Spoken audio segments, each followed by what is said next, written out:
वालेकुम गाइस। हमने स्टार्ट किया था चैप्टर नंबर 4। आज चैप्टर नंबर 4 के हम कौन से टॉपिक को डिस्कस करेंगे? Bone response to stress. Then इसमें हम तीन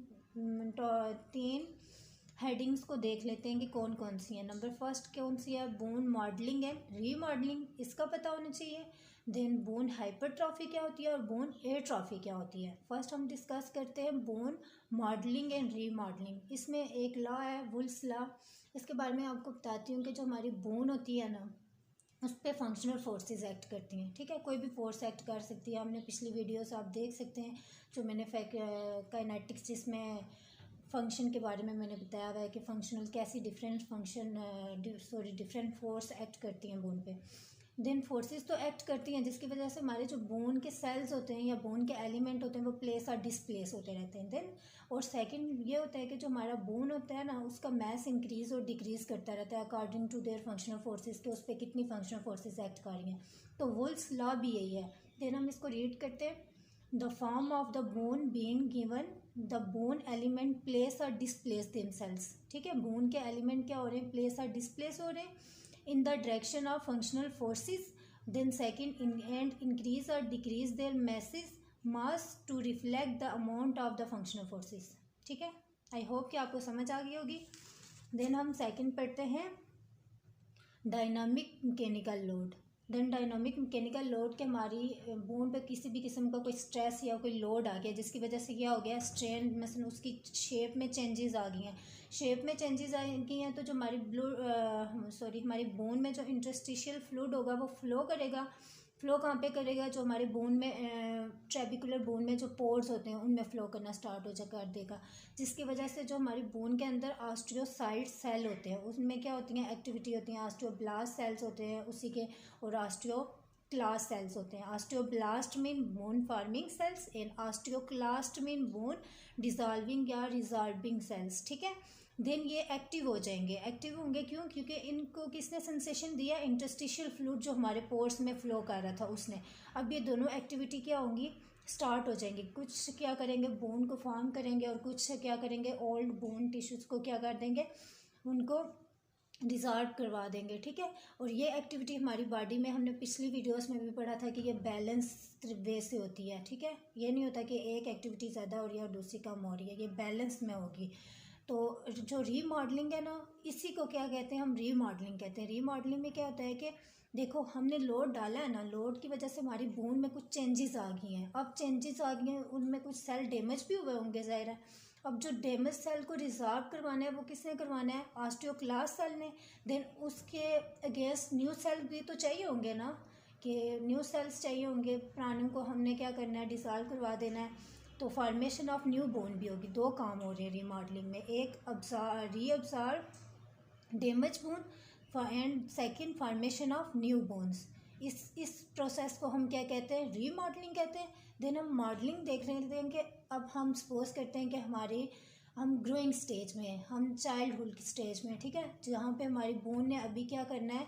मैच्योर होना है, ग्रोइंग फेज में होना है। तो ज़रा उसमें तो ऑस्टियोक्लास्ट एक्टिविटी नहीं हो सकेगी, उसमें जस्ट ऑस्टियोब्लास्ट होगी। हमें बोन के सेल बनाने पड़ेंगे, बोन फार्मिंग सेल्स करने पड़ेंगे।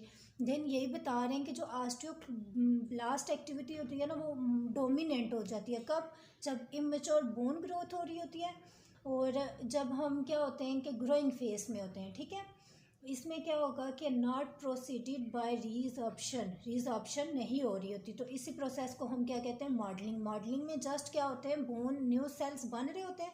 और रीमॉडलिंग में क्या होते हैं कि पुराने सेल क्या हो गए, वो उनको हमने रिजॉर्व करवा दिया और नए सेल्स हम बना रहे हैं। ठीक है, देन आगे बता रहे हैं कि जो हमारी 25% of the body trabecular bone is remodelling each year through this process. इस प्रोसेस के थ्रू, रीमॉडलिंग के प्रोसेस के थ्रू हमारी जो ट्रेबिकुलर बोन होती है ना, उसमें क्या होता रहता है? वो रीमॉडलिंग होती रहती है। न्यू सेल्स बनते रहते हैं और पुराने सेल्स रिजॉल्व होते रहते हैं। ठीक है, ये 25%।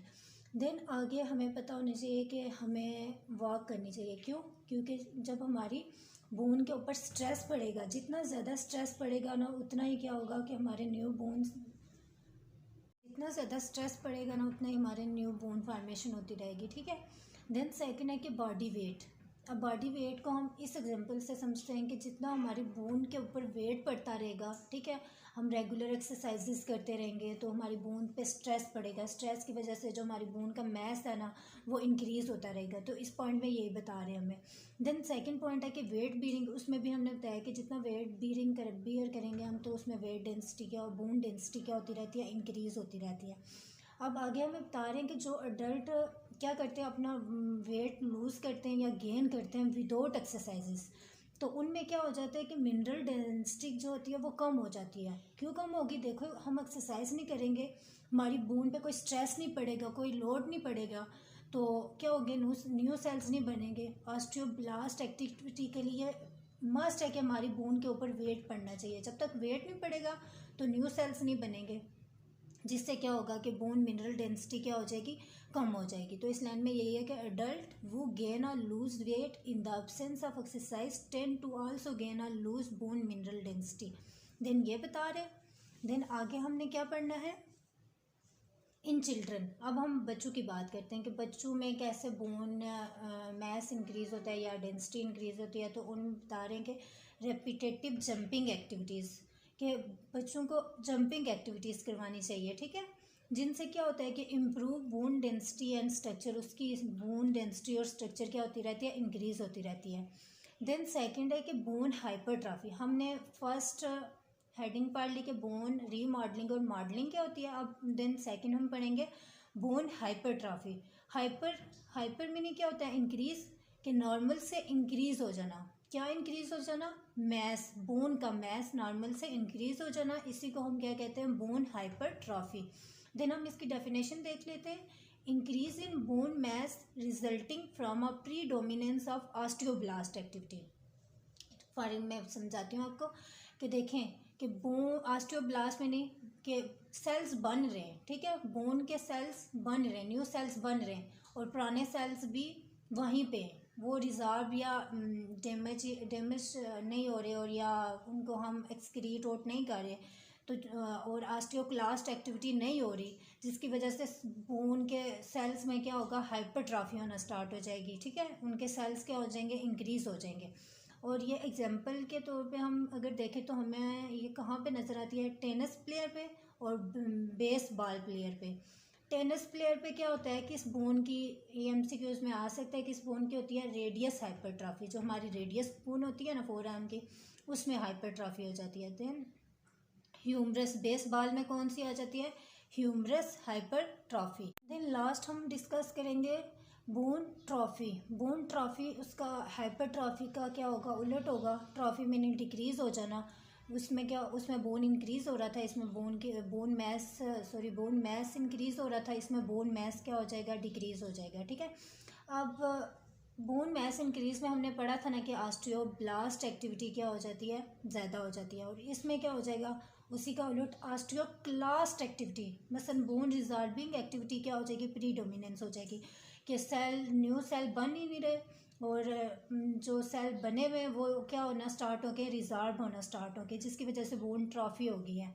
देन ये किस में होता है, बेड रेडन पेशेंट पे होता है, जो पेशेंट बिल्कुल मूव नहीं करते, कोई डिजीज़ हो गई है या बेड रेडन पेशेंट है, तो उनमें ये बोन एट्रॉफी होती है। देन एस्ट्रोनॉट्स, जो लोग स्पेस में जाते हैं, मैंने पिछली वीडियोस में भी डिस्कस किया था कि वहाँ पे ग्रेविटी नहीं होती, ग्रेविटेशन फोर्स बिल्कुल नहीं होती, जिसकी वजह से क्या होता है कि हमारी बोन के ऊपर कोई स्ट्रेस तो पड़ेगा नहीं, स्ट्रेस नहीं पड़ेगा तो क्या होगा, ऑस्टियोब्लास्ट एक्टिविटी बिल्कुल नहीं होगी, और ऑस्टियोक्लास्ट एक्टिविटी जस्ट होती रहेगी। ऑस्टियोक्लास्ट एक्टिविटी होती रहेगी तो जिसकी वजह से बोन क्या हो जाती है, एट्रॉफी हो जाती है, और बोन का मैस क्या हो जाता है, कम हो जाता है। Then thank you so much.